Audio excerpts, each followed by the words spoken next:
Бишкек Ош жолундагы үрөй учурган кырсыктан 6 киши каза тапты. Саламаттык сактоо министрлигинин берген маалыматына караганда, трагедия болгон жерден 4 киши мүрт кеткен. Ооруканага алып баратканда жолдон 2 адам көз жумган.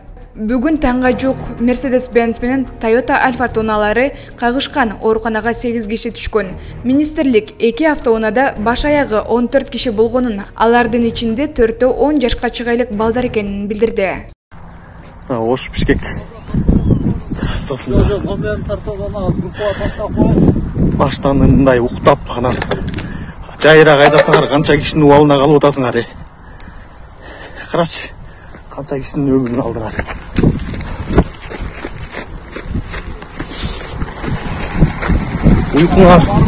Уйкуңарды кандырып, анан бир аз жайыраак айдаганга аракет кылбайсыңар. Карачы, канча кишинин өмүрү кетти маякта.